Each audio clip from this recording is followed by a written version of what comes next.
They say you never know what you're capable of until you're already in too deep. I'd always considered myself a rational person, someone who avoided risks, who followed the path of good sense. But when I met James, something in me changed. Some part of me, long buried and desperate for life, came alive in ways I hadn't felt in years. It started as a passing thrill, a curiosity that lingered at the edges of my thoughts.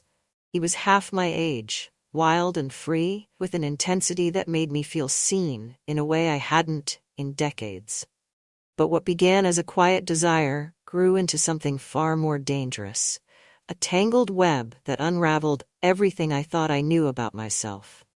Now, standing amidst the wreckage of what my life has become, I wonder if I ever truly knew the extent of my own heart, or the darkness that could come from following its most secret desires. I first met James at an art exhibit, a modest showing hosted by an old friend. It had been a last-minute invitation, one I'd almost declined. I told myself it was because of the distance, the late hour, but truthfully, I hadn't felt like myself in years, and the idea of mingling with strangers felt exhausting. But something drew me to that gallery that evening, an instinct, maybe, or simply the desire to escape the monotony that had settled over my life. James was standing near the back, a glass of wine in one hand, his attention focused on a large, abstract painting that seemed to pull everything in the room into its orbit. His face was serious, contemplative, his gaze intense as he studied the lines and colors that filled the canvas. He was young, perhaps no more than 25, his expression a mixture of defiance and something softer, a vulnerability that I found both intriguing and familiar. I watched him for a moment, lost in the way he held himself, his focus unwavering. It was rare to see someone so engaged, so utterly absorbed in something beyond themselves. And for a brief moment, I felt the weight of my own life lift, the invisible chains of routine and obligation that had held me down loosening as I took in the sight of him. "Do you like it?" I asked, surprising myself as I stepped closer, my voice soft. He turned to me, his gaze flickering with a hint of surprise. "I do," he replied, his tone thoughtful. "It's raw, imperfect, but that's what makes it real, don't you think?" I nodded, feeling a strange thrill at his words. Art should be honest. It should make us uncomfortable sometimes. He smiled, a genuine warmth in his eyes that left me feeling both seen and exposed. "I'm James," he said, extending a hand, his grip firm and steady. "Are you a collector?" "Not exactly," I replied, hesitating. "I used to teach art history. Now I just appreciate." For the rest of the evening we spoke about art, life, and the things that make us human.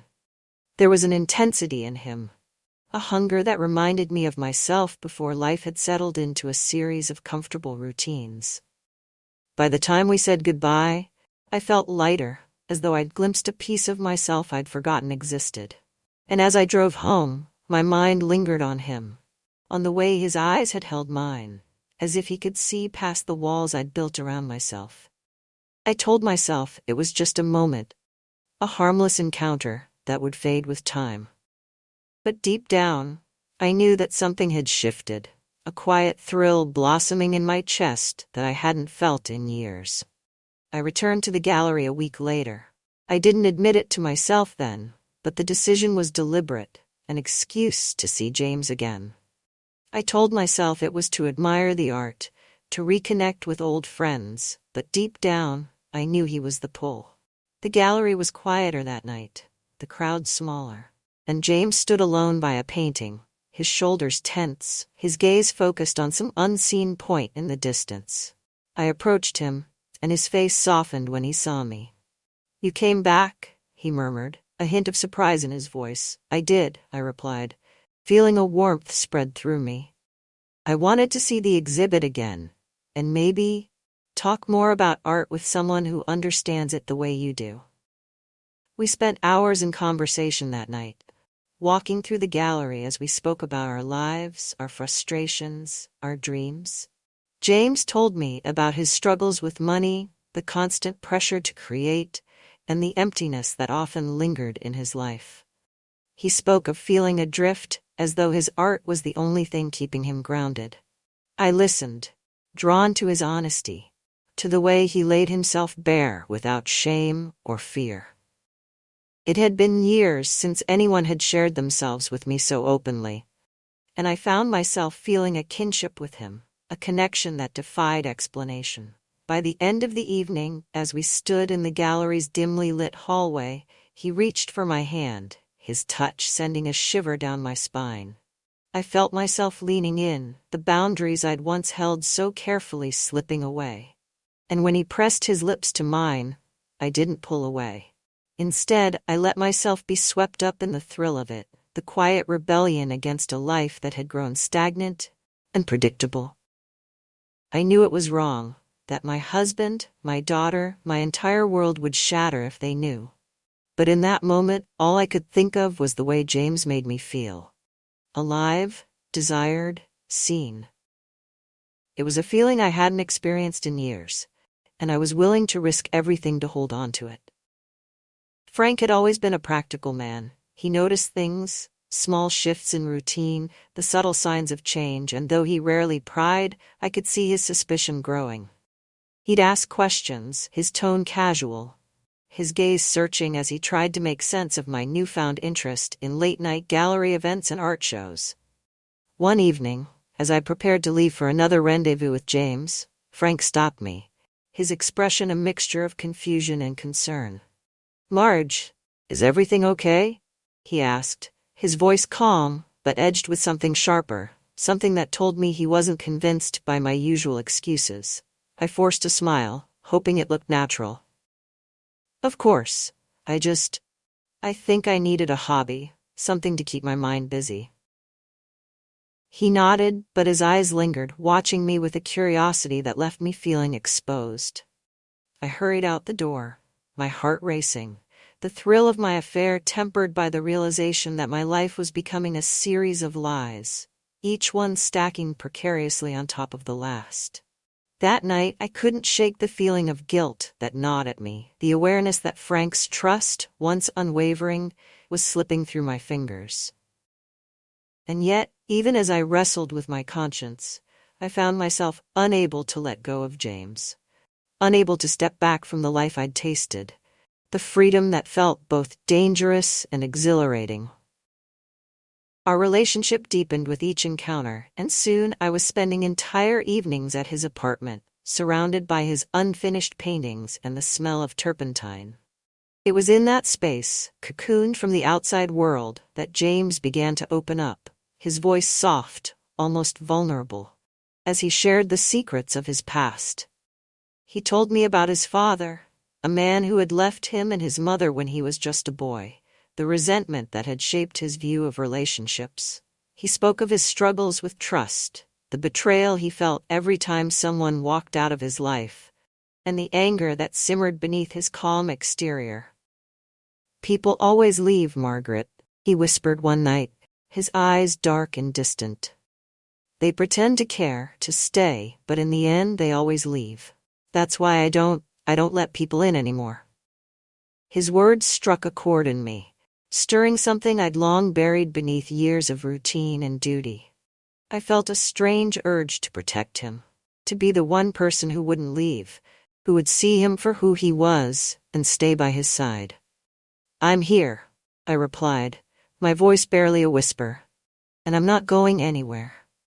But even as I said the words, I felt a pang of guilt, a recognition that my promise was one I couldn't keep.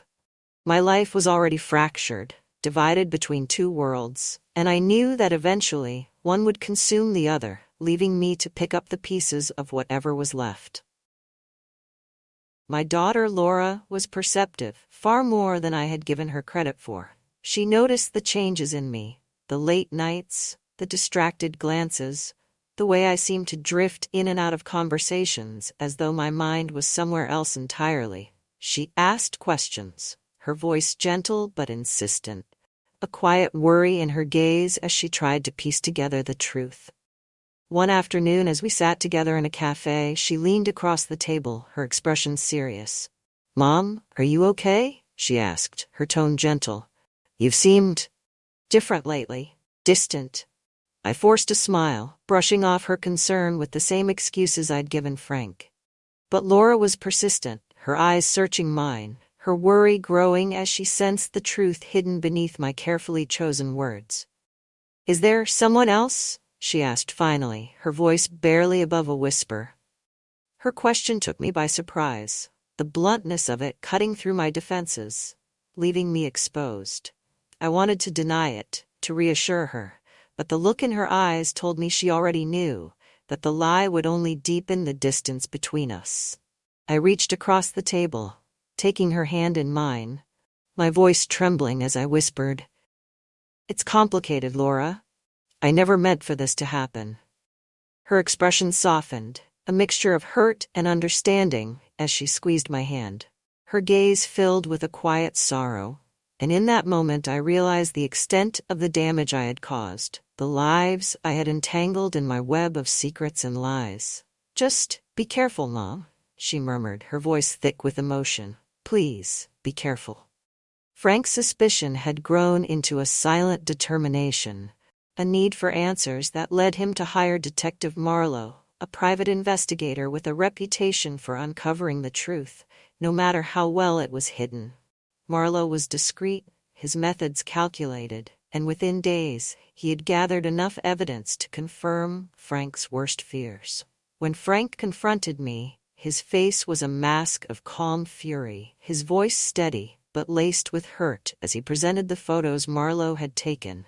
Photos of me and James together, our expressions unguarded, our connection laid bare. "I trusted you, Marge," he whispered, his voice breaking as he looked away. "After everything we've been through, I thought I knew you."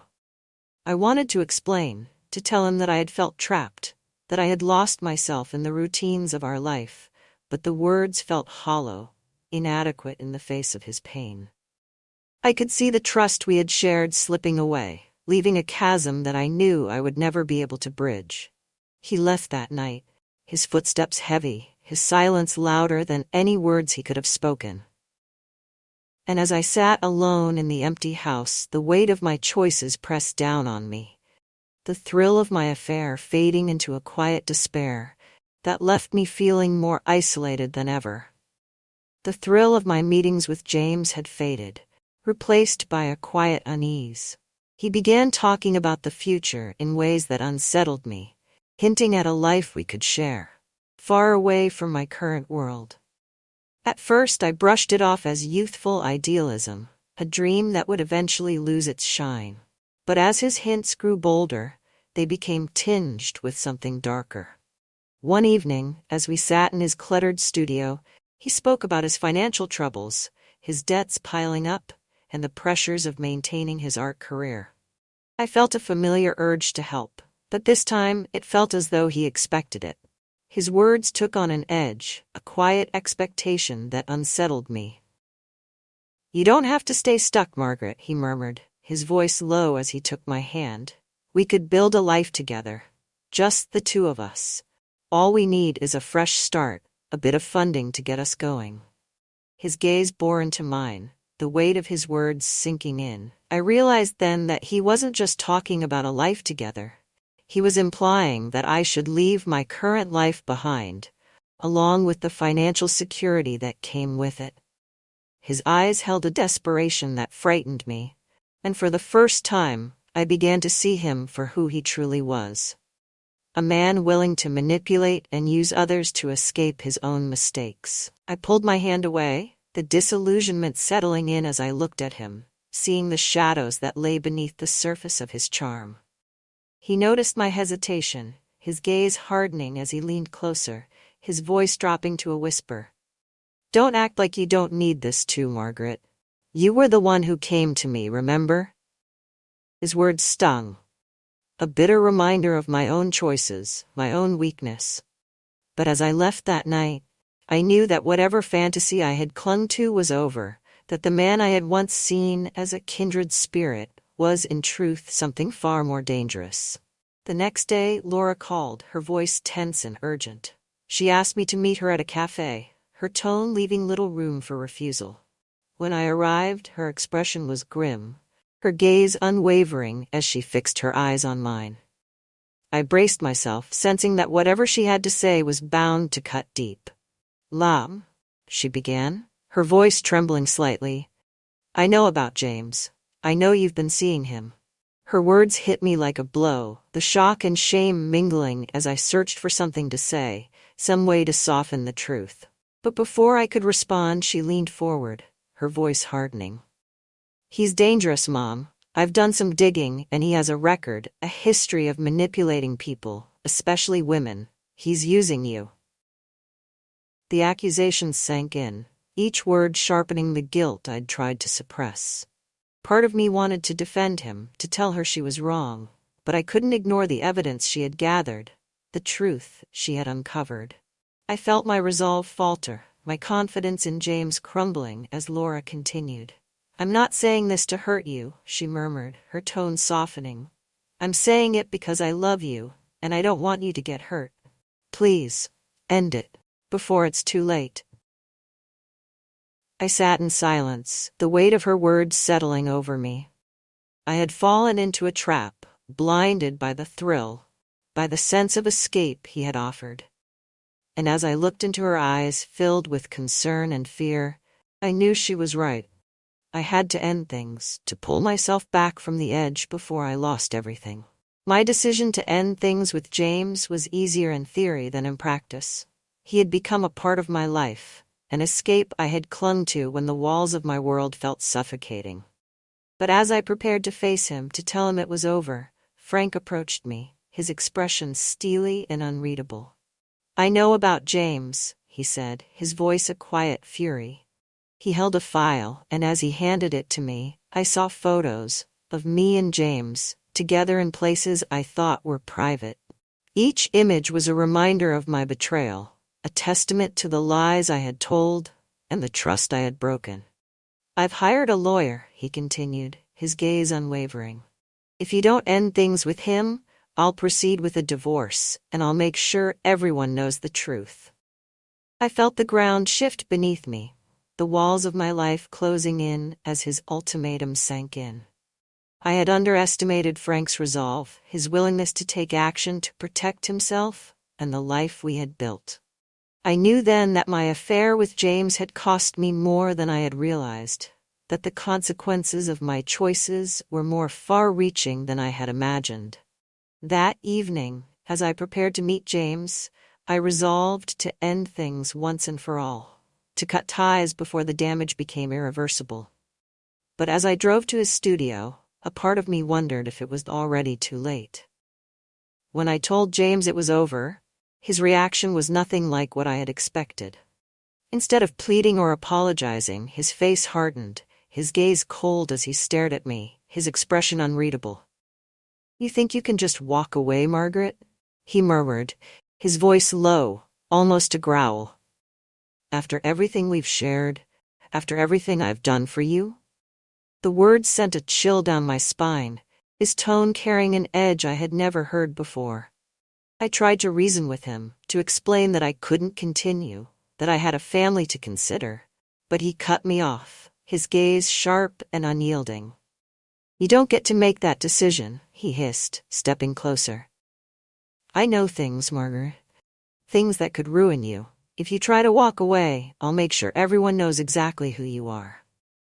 His threat hung between us, heavy and suffocating, and I realized then that I had underestimated him.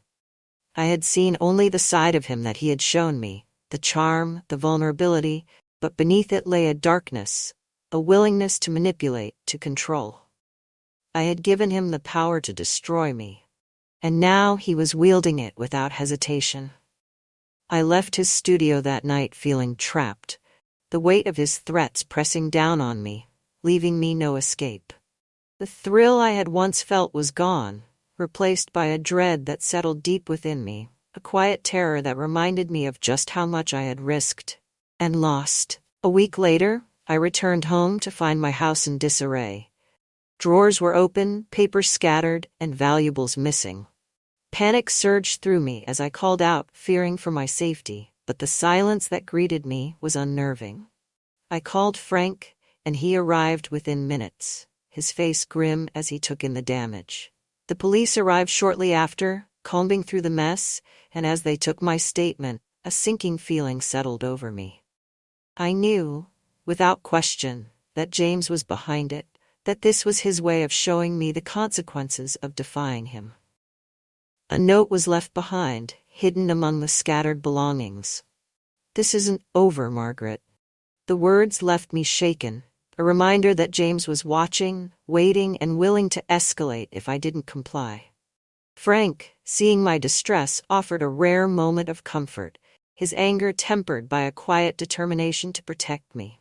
And as I looked at him, I felt the weight of my choices pressing down on me, the realization that my affair had set in motion a chain of events that I could no longer control. Detective Marlowe continued his investigation, spurred by Frank's insistence on uncovering every secret about James.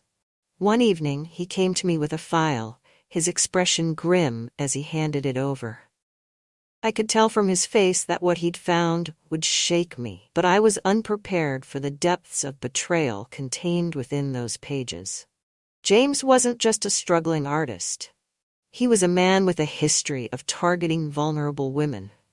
In each case, he'd ingratiated himself into their lives, only to manipulate them, use them for money or connections, and leave once he had what he wanted. Marlowe explained that some of these women had filed complaints against him, but they had never had enough proof for any charges to stick. As I read through the accounts, my stomach churned with disgust, a sickening realization settling over me. I had been one of those women. I had fallen for his lies, his charm, and he had seen me not as a person, but as a means to an end. The betrayal cut deep, leaving me questioning my own judgment, my choices, and the life I had risked for a man who saw me as little more than an opportunity. I felt ashamed, humiliated, and worst of all, powerless. For the first time, I realized that I had been played, that my entire affair had been nothing but a game to him. Marlowe's final words lingered as he left. "He won't stop, Margaret. Men like him never do. Unless you stand up to him, he'll continue to manipulate and use you." I knew he was right, but fear held me back. James was dangerous, and the thought of confronting him left me paralyzed. But deep down, I knew that I couldn't hide forever. That if I wanted to reclaim my life, I would have to face him, no matter the cost. Determined to end things once and for all, I confronted James, summoning the courage to tell him that it was over, that I was done being his pawn. I hoped he would let go, that he would walk away and allow me to rebuild the ruins of my life. But his reaction was nothing short of terrifying. The next night, as I returned home, I found the house engulfed in smoke, flames licking at the edges of the walls as they spread with a relentless fury. Firefighters arrived quickly, containing the blaze, but my study, the room that had once been my sanctuary, was left in ashes, its contents reduced to charred remnants of the life I'd built. Among the debris, I found a note scrawled on a piece of scorched paper. "I told you this wasn't over." I was left shaken, the knowledge that James had crossed the line from manipulation to violence filling me with dread. Frank's face was a mask of anger and fear as he surveyed the damage, his silence heavy as he took in the destruction. Despite our fractured relationship, he promised to stand by me, to protect me from the man who had turned our lives into a nightmare. But even with his support, I knew that James's presence would linger, that he wouldn't stop until he had taken everything from me. The fire had been a warning, a reminder of his power, and I realized that the only way to escape was to confront him once and for all. The ordeal had taken its toll on all of us, but in the aftermath of the fire, something shifted between Frank, Laura, and me. The walls we had built around ourselves began to crumble, the shared trauma pulling us closer, forcing us to confront the fractured relationships that had brought us to this point. Frank and I sat together one evening, the weight of our shared silence heavy between us. He reached for my hand, his touch hesitant but steady, and for the first time in months, I felt a flicker of hope. We talked for hours, unearthing years of resentment, hurt, and unspoken words that had festered in the corners of our marriage. "I thought I'd lost you, Marge," he murmured, his voice thick with emotion. "I thought you'd drifted too far, that there was no way back." I looked at him, my own guilt mingling with a quiet gratitude for his willingness to stay, to forgive, to rebuild the life we had nearly lost. We weren't perfect, and our wounds would take time to heal. But in that moment, I knew that we still had a chance, that the fire had burned away the illusions, leaving only the truth of who we were. Laura joined us, her presence a balm to the fractured family we had become. Together, we filed a restraining order against James, taking every precaution to protect ourselves, our home, and the life we were determined to rebuild. For the first time, I felt a sense of peace, a belief that we could emerge from the ashes, stronger and more united than before. Months passed, and though the scars remained, I found a renewed sense of purpose. The ordeal had forced me to confront parts of myself I had long ignored, the pieces of my identity that had become lost in the routine of life. I started volunteering at a local art center, using my experience to help others, sharing my story with those who had faced betrayal, manipulation, and loss. In the quiet of the art center, surrounded by people who had walked their own difficult paths, I found a strength I hadn't known I possessed. Each day, I worked to rebuild not just my life, but my sense of self, the knowledge that I was more than my mistakes, more than the choices that had nearly destroyed me. Frank and I worked to repair our marriage, finding moments of laughter, of companionship that had once felt impossible. We were still healing, our relationship a fragile thing that required patience and care, but we were both committed to moving forward, to reclaiming the life we had built. Laura, too, became a source of strength, her support unwavering as she helped me navigate the aftermath of my decisions. She forgave me, and in that forgiveness, I found the courage to forgive myself, to let go of the guilt and embrace the life that lay ahead. One evening, as I stood by the window, watching the sun dip below the horizon, I felt a sense of peace, a quiet knowledge that the worst was behind me. The shadows that had once loomed large had faded, replaced by a resilience that came from surviving the fire, from rebuilding from the ashes. I had been to the edge, and I had returned, scarred but stronger, ready to face whatever came next. The future was unknown, a vast and open landscape waiting to be explored, but I was no longer afraid. I was free, and that freedom, hard-won and precious, was the truest form of redemption.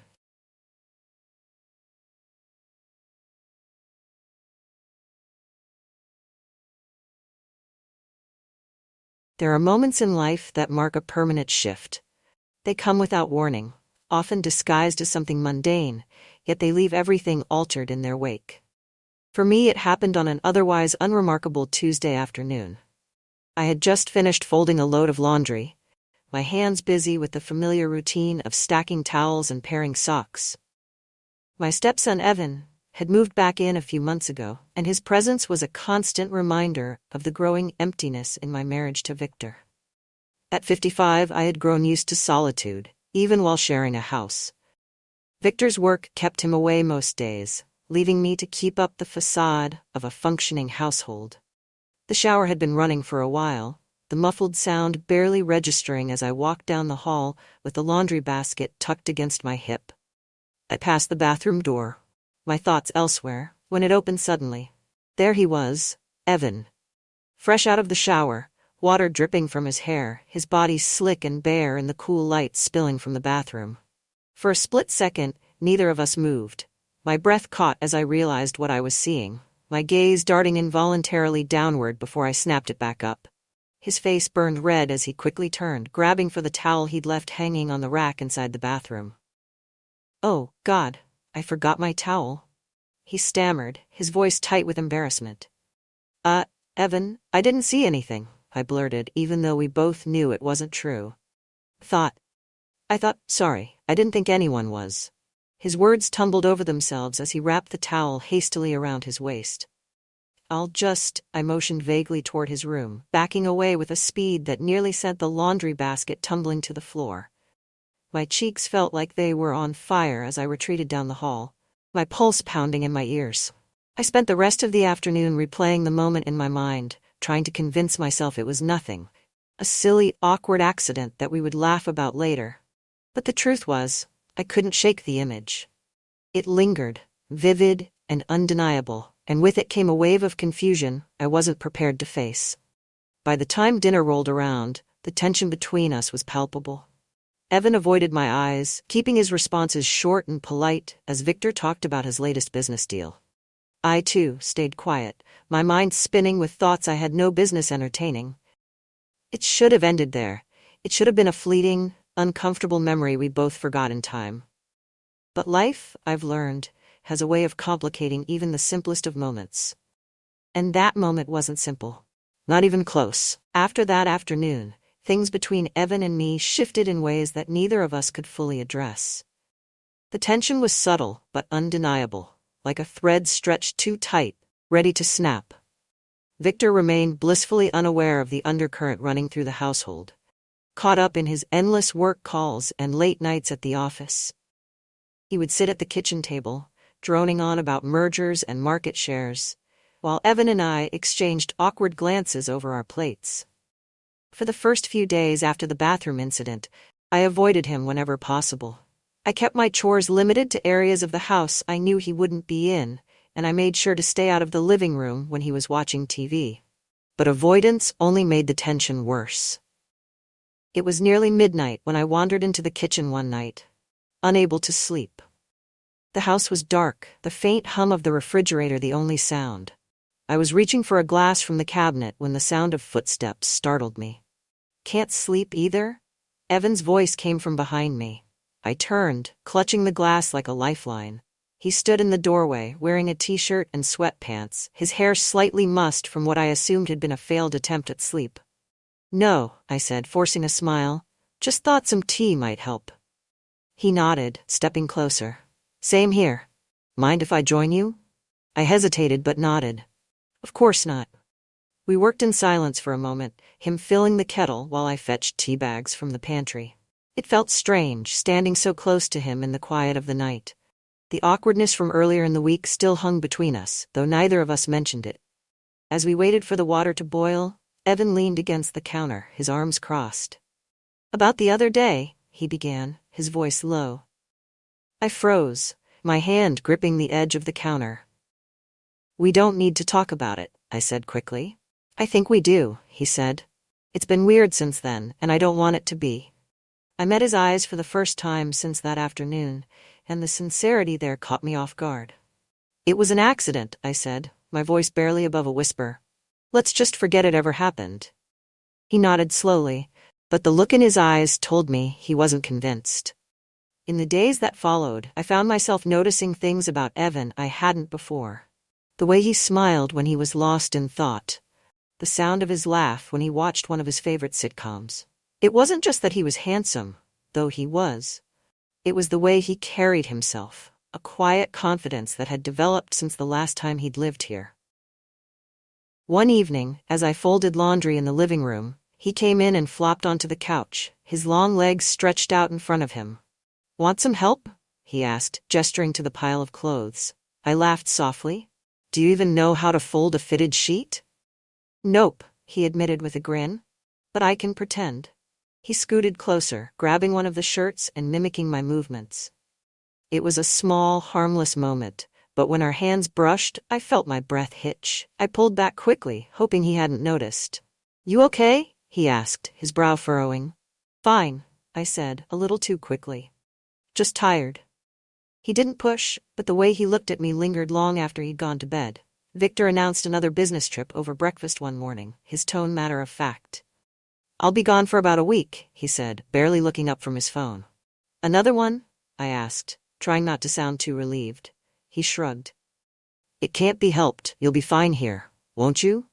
I nodded, my mind already spinning. The house felt different when Victor wasn't home. The absence of his presence made everything quieter, more intimate. That evening, as I sat on the back porch sipping a glass of wine, Evan joined me. He carried a beer in one hand and gestured toward the empty chair beside me with the other. Mind if I sit? Go ahead, I said, smiling despite myself. We sat in comfortable silence for a while, watching the fireflies flicker in the warm summer air. You seem happier when he's not here, Evan said suddenly. I turned to him, startled. What do you mean? He shrugged, taking a sip of his beer. I don't know. It's like you're more yourself when it's just us. His words sent a ripple of something through me, something I didn't want to name. Don't be ridiculous, I said, trying to laugh it off. I'm serious, he said, his tone soft but insistent. You deserve to be happy, Lillian. I looked away, my throat tight. It's not that simple. It could be, he said. It happened late one night, after Victor had left for his trip. Evan and I were watching a movie in the living room, the glow of the screen casting soft shadows across the room. The wine I'd been sipping had made me bold, and I found myself leaning closer to him without meaning to. When the credits rolled, neither of us moved. Lillian, he said quietly, his voice barely above a whisper. I turned to him, my heart pounding. Yes? He hesitated, his gaze searching mine. I don't know what this is, but it feels like something. I opened my mouth to respond, but no words came out. Instead, I reached out, my hand brushing his. The contact sent a jolt through me, and before I could stop myself, I leaned in. It was tentative at first, a soft meeting of lips that spoke of everything we couldn't say. But as the moment deepened, so did the realization that there was no going back. The next morning, the house was unusually quiet. I woke early, the weight of what had happened between Evan and me pressing down like a heavy blanket. I stayed in my room longer than usual, pacing and rehearsing what I would say when I finally saw him. What could I say? That it was a mistake? That it wouldn't happen again? But even as I thought it, I knew it wasn't true. The memory of the night before was still too vivid, too charged with a kind of electricity I hadn't felt in years. When I finally ventured out, I found Evan in the kitchen, pouring himself a cup of coffee. He looked up when I entered, his expression unreadable. Morning, he said cautiously. Morning, I replied, avoiding his gaze as I busied myself with the kettle. We stood in silence for a moment, the tension thick between us. Finally he spoke. Lillian, he began, his voice soft. About last night? We shouldn't talk about it, I interrupted, my tone sharper than I intended. It was a mistake. He set his cup down, his eyes searching mine. Was it? I froze, my heart pounding. Evan, it's not right. I know, he said, stepping closer. But that doesn't mean it didn't mean something. His words hung in the air, and for a moment, I considered turning and walking away. But I didn't. Despite my resolve to keep my distance, Evan and I found ourselves drawn to each other in ways that felt inevitable. It started with stolen glances and small, lingering touches, but it didn't take long for those moments to escalate. One evening, as I was folding laundry in the living room, he came in and sat beside me. Let me help, he said, reaching for a pile of towels. You don't have to, I said, though my voice lacked conviction. I want to, he replied, his tone steady. We worked in silence for a while, but as our hands brushed, I looked up to find him watching me. His gaze was intense, his expression unreadable. Evan, I began, but before I could finish, he leaned in and kissed me. It was different from the night before, more certain, more deliberate, and though every rational part of me screamed that it was wrong, I didn't stop him. The days that followed were a blur of secrecy and stolen moments. We became experts at navigating the house without raising suspicion, finding pockets of time to be alone together. Victor's continued absence made things easier, but the thrill of our affair was tinged with a constant undercurrent of anxiety. Every creak of the floorboards, every unexpected sound felt like a potential threat. One afternoon, while Victor was away, Evan and I decided to take a drive. We ended up at a secluded park on the outskirts of town, where we found a quiet spot under the shade of a sprawling oak tree. Do you ever think about what would happen if we got caught? I asked, lying on the grass beside him. Of course I do, he said, turning to face me. But I also know I don't want to stop. His honesty took my breath away, and for the first time, I allowed myself to admit that I didn't want to stop either. The first cracks in our fragile bubble appeared when my best friend Elise stopped by unexpectedly one afternoon. Elise, I exclaimed, startled by her sudden arrival. I didn't know you were coming over. I was in the neighborhood, she said, breezing past me into the house. Figured I'd drop by and see how you're doing. It's been too long. Evan was in the kitchen when she entered, and I saw the flicker of surprise cross his face. Oh, I didn't realize you had company, Elise said, glancing between us. This is Evan, I said quickly, hoping to mask my nerves. Victor's son. She raised an eyebrow, her lips curving into a knowing smile. Ah, the prodigal stepson returns. Nice to meet you, Evan. You too, he said, his tone polite but cautious. As the afternoon wore on, I couldn't shake the feeling that Elise was watching me a little too closely, her sharp eyes taking in every detail. A few days later, Evan's friend Eric stopped by, his visit unannounced. He was tall and wiry, with a quick smile that didn't quite reach his eyes. Just thought I'd check in, Eric said as he leaned against the doorframe. Haven't seen you around much lately, man. Evan shot me a quick glance before stepping outside with him. I watched through the window as they talked, their conversation animated but low enough that I couldn't make out the words. When Evan came back inside, his expression was tight. What was that about? I asked. Nothing, he said, brushing past me. But later that night, as we sat together in the living room, he admitted the truth. Eric asked if something was going on between us, he said quietly. My breath caught. What did you say? I told him no, of course, he said, his tone defensive. But I don't think he believes me. The revelation sent a chill through me. Our secret felt more fragile than ever, and the risk of exposure loomed larger than before.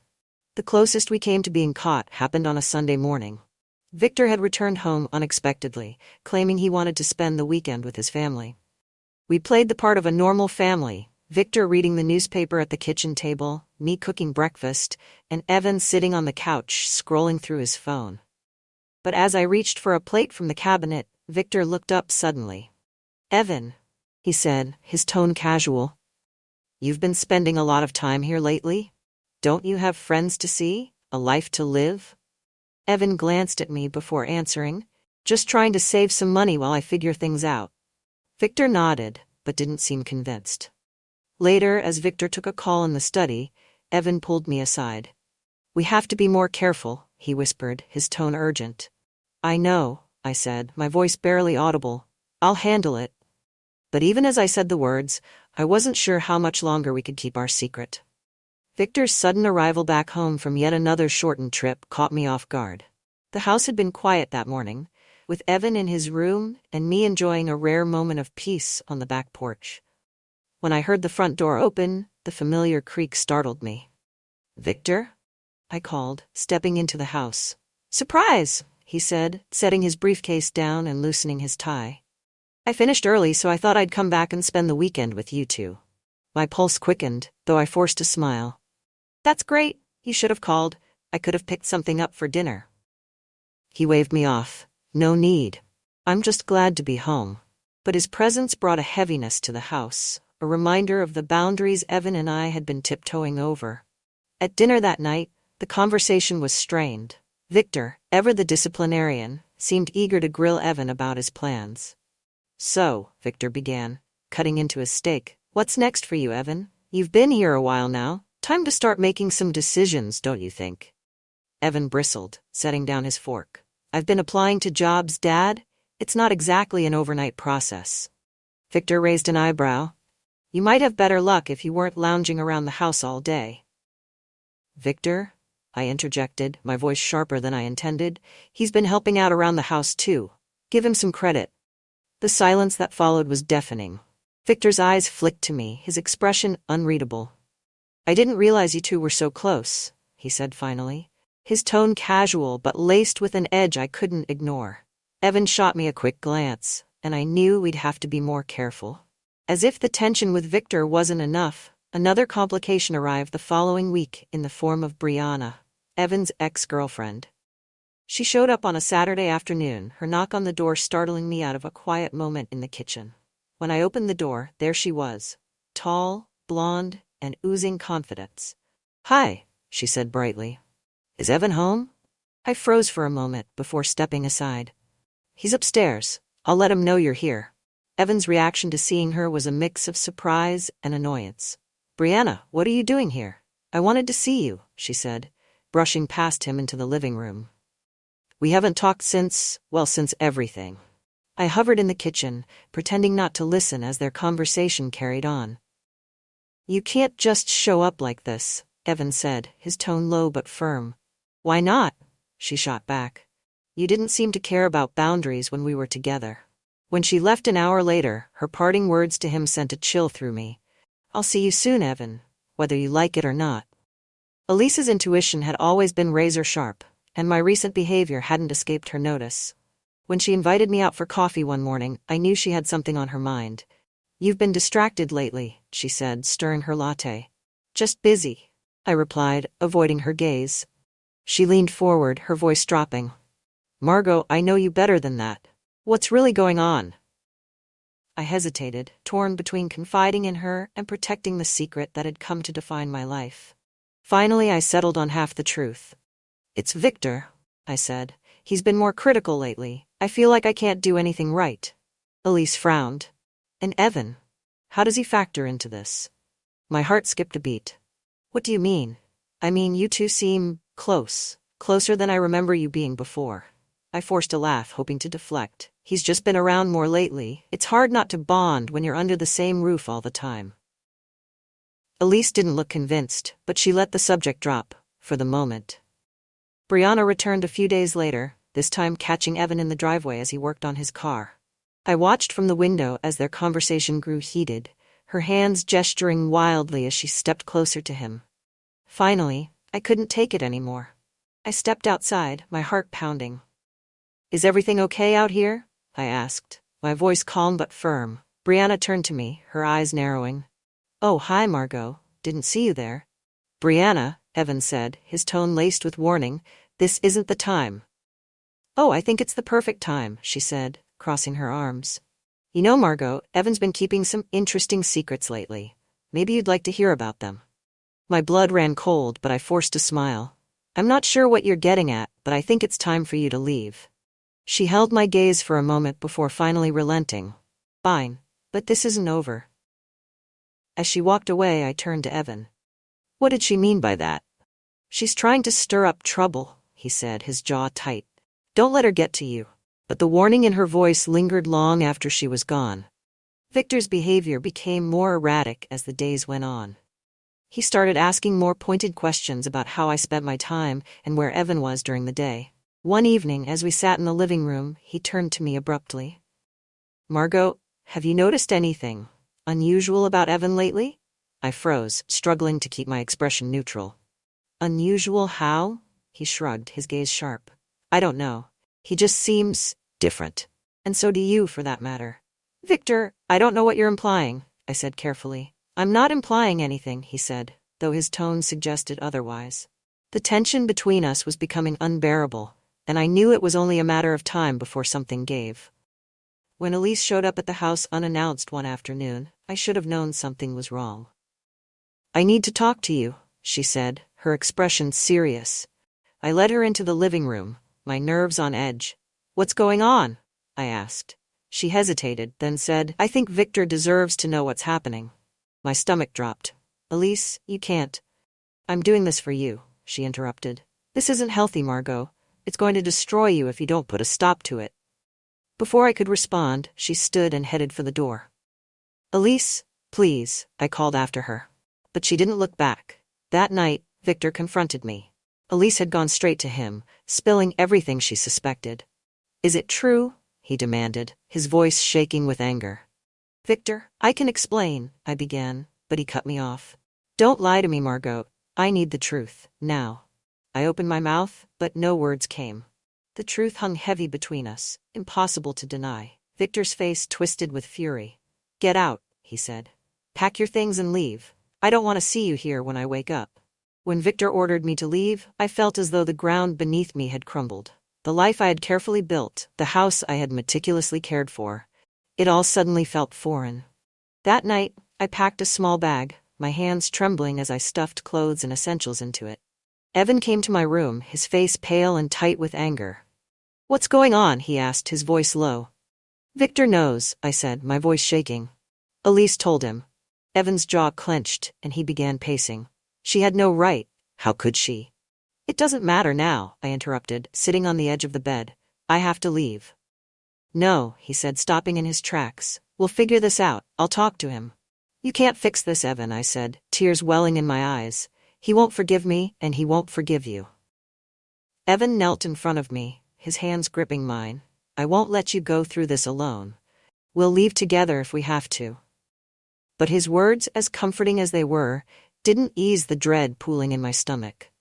The next morning, I checked into a small motel on the outskirts of town, hoping to avoid further confrontation while I figured out what to do next. But as I sat on the lumpy bed, staring at the peeling wallpaper, my phone buzzed with a text. It was from Brianna. You should have known this wouldn't end well. Check your email. My blood ran cold. I scrambled to open my laptop, my hands shaking as I logged into my account. There it was, an email from an unfamiliar address with the subject line, "You can't hide." I clicked it open, my heart pounding. Attached were photos, grainy but damning. Pictures of Evan and me together in moments that left no room for misinterpretation. A message accompanied the images.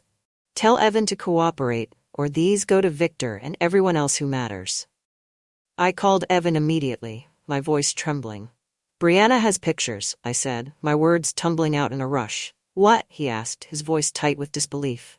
She emailed them to me. She's threatening to send them to Victor.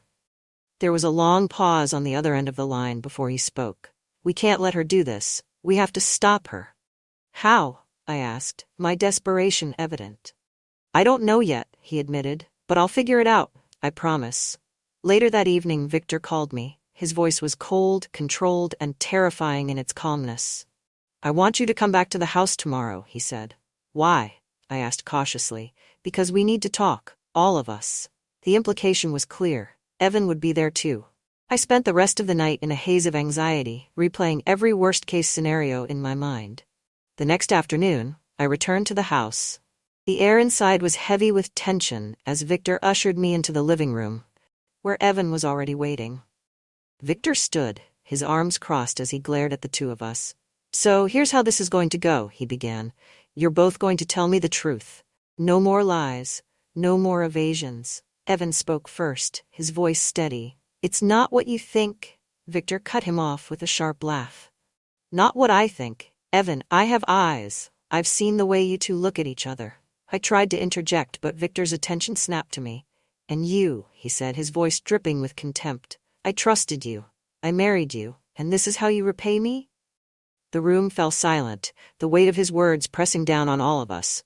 Finally, Evan broke the silence. We made a mistake, he said quietly. But it's not as simple as you think. Oh, it's simple, Victor spat. You betrayed me. Both of you. Before the confrontation could escalate further, the doorbell rang. Victor stormed to answer it, and moments later he returned with Brianna in tow. What is she doing here? Evan demanded, his voice laced with anger. She says she has something to share, Victor said, his eyes narrowing. Brianna stepped forward, a smug smile playing on her lips. I thought it was time for everyone to know the truth. She pulled out her phone and showed Victor the photos she had sent me. His face turned ashen as he swiped through them. So it's true, he said, his voice barely above a whisper. Brianna's smile widened. Oh, it's very true, but I'm willing to make this all go away for the right price. You're blackmailing us? Evan asked, incredulous. I prefer to think of it as compensation for the emotional damage you've caused, she said sweetly.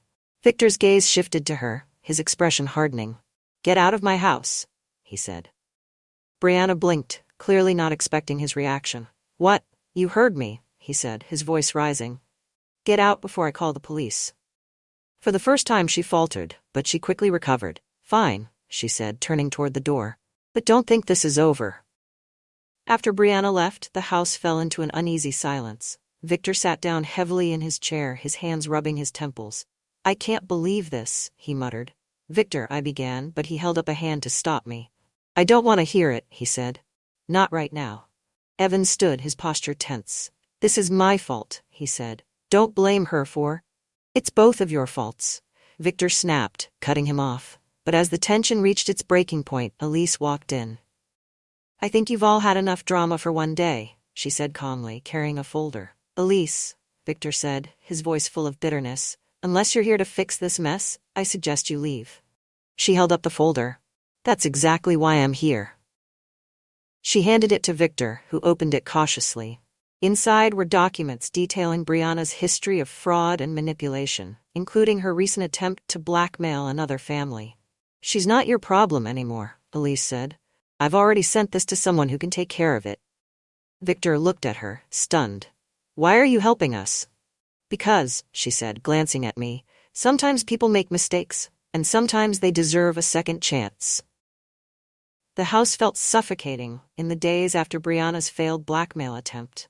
Victor had retreated into his study, his presence a looming shadow that made the air in every room feel heavy. Evan and I avoided being alone together, a silent understanding that anything more would only make things worse. But the quiet was deceptive, a prelude to the chaos I could sense was brewing just below the surface. It was Elise who broke the silence first. She called me early one morning, her voice brisk. Margot, you need to meet me, she said. Now? I asked, my voice still thick with sleep. Yes, now, she insisted. This can't wait. Elise had chosen a small cafe on the edge of town. When I arrived, she was already waiting, a steaming cup of coffee in front of her. Thanks for coming, she said as I sat down. What's this about? I asked, my nerves already on edge. She slid a manila envelope across the table. I dug deeper into Brianna's connections after last week, she said, and I found something you're not going to like. I opened the envelope, my stomach twisting as I read through the contents. Bank statements, emails, a string of text messages. She's been in contact with Victor for months, Elise said, her voice low. I think she planned this from the beginning. The realization hit me like a punch to the gut. Brianna hadn't just been stirring up trouble out of spite, she'd been working with Victor. When I returned home, Victor was in the living room, nursing a glass of whiskey. He looked up when I walked in, his expression unreadable. We need to talk, I said, my voice firmer than I expected. He gestured to the chair across from him. Go ahead. I tossed the envelope onto the table between us. How long have you been working with Brianna? His eyes narrowed as he glanced at the papers. I have no idea what you're talking about. Don't lie to me, Victor, I snapped. Elise found everything. The texts, the money transfers. You brought her into our lives to do your dirty work. He set his glass down, his movements slow and deliberate. Fine, he said, leaning back in his chair. I contacted her after I started noticing things between you and Evan. I thought she could help me figure out the truth. And blackmailing us?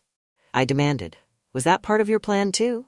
That wasn't supposed to happen, he said, his voice cold. She went rogue. But don't act like you're the victim here, Margot. You're the one who betrayed me. His words stung, but I refused to back down. You set this family on fire, Victor. You turned to someone like her instead of talking to me. Talking to you? He barked, his voice rising. How was I supposed to talk to you when you were sneaking around behind my back with my own son? The room fell silent, the weight of his accusation crushing. As the argument escalated, Evan entered the room, his expression stormy. What's going on? He asked, his voice sharp. Your mother, Victor spat, is accusing me of working with Brianna to ruin your little arrangement. Evan's gaze flicked to me, then back to Victor. Is it true? Victor's silence was all the confirmation we needed. Evan's fists clenched at his sides. You had no right. And you had no right to touch her, Victor shot back. But here we are. Before either of us could stop him, Evan stepped closer to Victor, his voice trembling with anger. You think you're blameless in all of this? You ignored her. You treated her like a prop in your perfect little life. Don't act like you're the victim here. Victor stood, his face red with fury. Get out of my house. No, Evan said, his voice steady now. You get out. The tension snapped like a taut rope. Victor lunged forward, his fist connecting with Evan's jaw in a sickening thud. I screamed, rushing between them as Evan stumbled back. Stop it! I shouted, pushing against Victor's chest. Stay out of this, Margot, he growled. Evan wiped the blood from his lip, his eyes blazing. You think hitting me is going to fix anything? Victor pointed a shaking finger at him. You're not my son. You never were. You're nothing but a selfish little boy who's ruined everything. The words hung in the air, sharper than any physical blow. Evan's shoulders slumped, the fight draining out of him. "You're right," he said quietly. "I'm not your son, and I don't want to be." He turned and walked out the door, leaving Victor and me standing in the wreckage of what was once a family. The house felt impossibly quiet in the days that followed. Victor moved into the guest room, his presence a cold reminder of everything we'd lost. Evan didn't return, and the emptiness he left behind was suffocating. Elise checked in on me, her concern evident. "How are you holding up?" she asked over the phone one evening. "I don't know," I admitted. "It feels like everything's fallen apart." "You'll get through this," she said. "But you need to decide what you want, Margot. You can't keep living like this." Her words stayed with me long after we hung up. 1 week later, I packed my bags for the second time. Victor was in his study when I stopped in the doorway. "I'm leaving," I said. He looked up, his expression weary. "Where will you go?" "I don't know yet," I admitted. "But I can't stay here." He nodded, his eyes dropping back to the papers on his desk. "Do what you need to do." As I drove away from the house, I felt a strange mix of sadness and relief. I didn't know what the future held, but for the first time in years, I felt like I was in control of my own life. I stopped at a motel that evening, my thoughts racing as I settled into the unfamiliar room. My phone buzzed with a text from an unknown number. "I'm sorry for everything. Let me know if you ever want to talk." It was from Evan. I stared at the message for a long time before typing my response. "Maybe someday." For now, I needed to find myself again.